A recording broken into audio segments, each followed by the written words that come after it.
morning, it's Nancy today. I had a thought I wanted to share with you. It's about happiness, being happy, and how to be happy.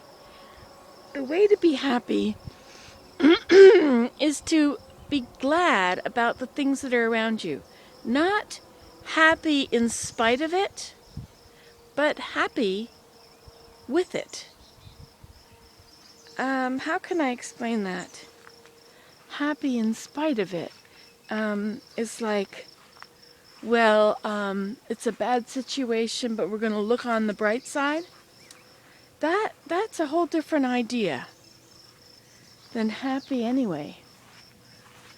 Happy because there's always something happy to be happy about. There's always something to be bummed out about. But to be happy about things makes you happy. And not to be happy when. I will be happy when. That's not the same at all. So I'll be happy when Willem finally retires. Well, then what if he doesn't retire? Or what happens after he retires? Are you happy then? Or do you have to wait for something else to happen to be happy about it? Being happy, this chair is going to break. Alas, alas.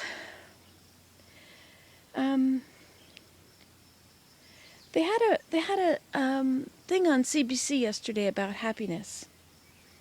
And really, happiness is a choice. If you get that through your mind, if happiness is a choice, you have to choose to be happy. I have chosen to be happy. I've chosen that I will be happy no matter what happens.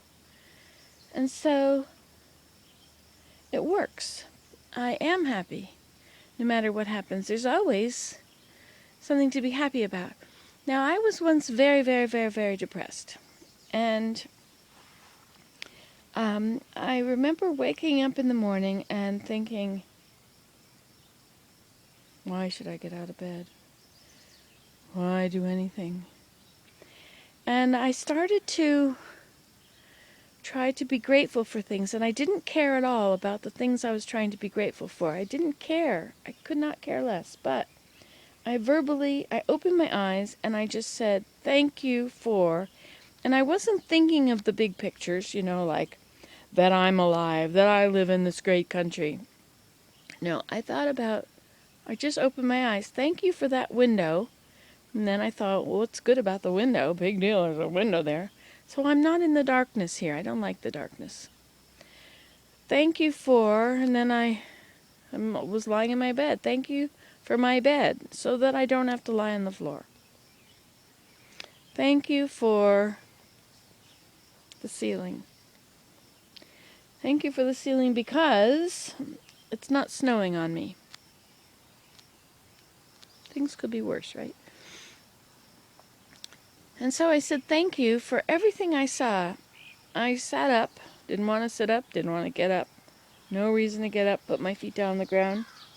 I looked at my feet and I said, thank you for my feet. Thank you that they don't hurt. Thank you that I can stand up on them and move around. Not that I want to move around. And so I did that. And I did that. I kept doing it. I kept forcing myself to do it. And it changed the pathways in my brain. It was neuroscience. It was mind control.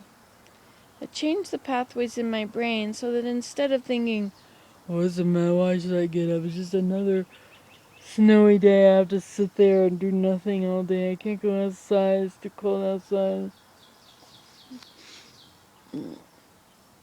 And so I changed the pathways in my brain so that I was actually seeing things as I put my shoes on.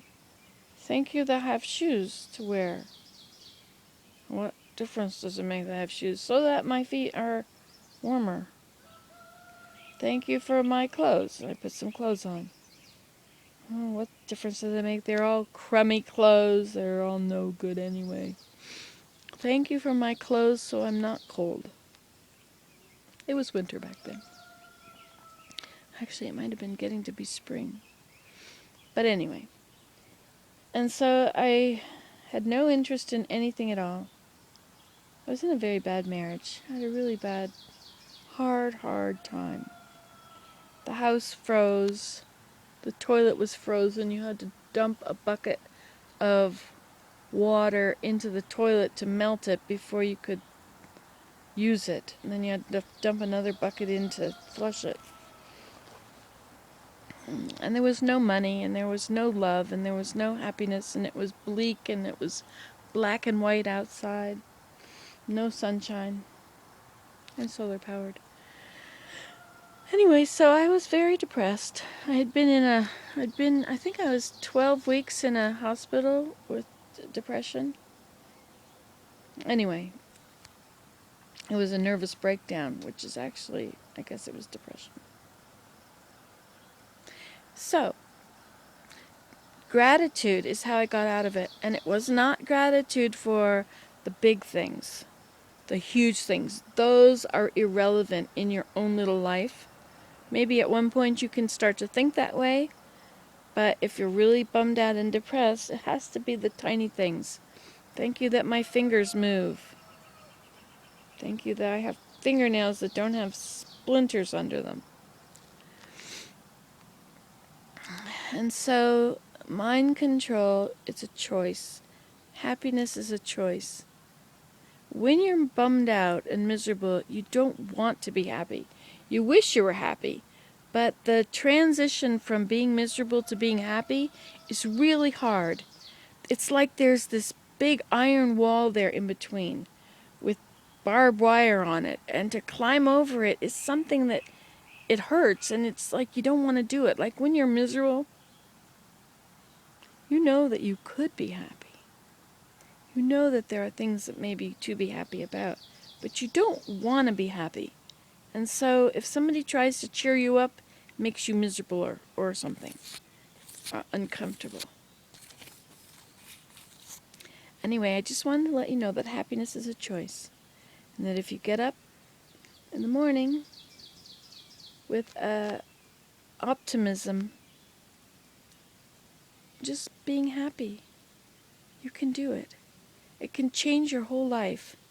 You can be a miserable jerk, always biting people's heads off. Or you can spread happiness and love and comfort. And no matter how you were raised and how mean people were to you and how mean people are around you, it can be very deflating and depressing. And so you have to really make that choice constantly to choose to be happy in spite, well, not in spite of.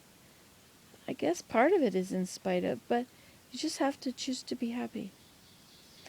There's a book that just came out called The Happiness Experiment. I think that was called the name of it. But in the happiness, what they did was they did an experiment with a cashier. They went through the cashier and gave her a really hard time and were rude and mean.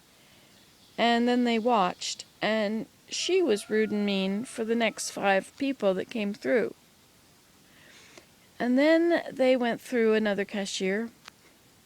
Not the same one, I suppose. Now that they'd ruined that one. And they were really complimentary and happy and nice and the opposite, right? And then they watched, and she was that way for the next 5 people. So the way we are, happy or miserable, influences those around us, the ripples that we make. We make ripples all the time. And sometimes you may think people are judging you and don't like you, and it doesn't matter how you act or if you're nice or not because they're going to be mean anyway. But the ripples are a real thing. And that, people say how bad it is on the planet, how bad the earth is, and oh, if the Savior would please hurry up and come, the world is so wicked. But the world around me is not wicked. The world around me is not bad. And it's because I make it good around me. I make it happy. And I compliment people on things that I like. I don't just falsely compliment, oh, you look really, if I see something that I like see a person that's really beautiful, I say, wow, you are so beautiful. Then I look away so that it doesn't make them feel bad. So they don't have to respond like, oh, thank you, whatever. But we make a difference. Everybody makes a difference. People watch my videos and say, wow, makes me feel so good. I love watching your videos. They're so relaxing. Or whatever they say. But we make a difference. And the world around me is, there was a story once.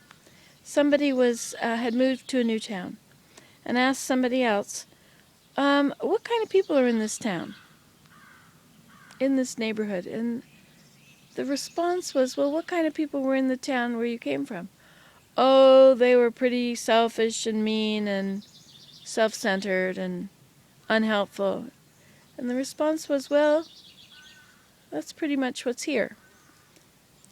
And there's the opposite. What kind of people were in the town you came from? Oh, they were loving and kind and helpful. Well, that's pretty much what's here. And so we sort of see what we want to see. We see what we want to see. When we see somebody that is mean, we can see them as a horrible, mean person or a broken person, a person that's in need of a smile. There are people out there that really haven't smiled in a very long time. But if you smile at them and talk to them, it's amazing how different they are when you talk to them long enough, and a smile will break through that crusted, frowning face. It's a beautiful sight. There's people I've seen in the stores lately, and they just look like they were just miserable as could be. And I talk to them, and how's your day going? Are you having a nice day? And it broke through that horrible crustedness, and they smiled. And you can create good ripples, and you can change things. You can spread happiness, cultivate cheerfulness. You don't have to be religious. You don't have to be anything. You just have to make a choice to be happy. All right, you can do this at home. Let me know how it goes. Bye.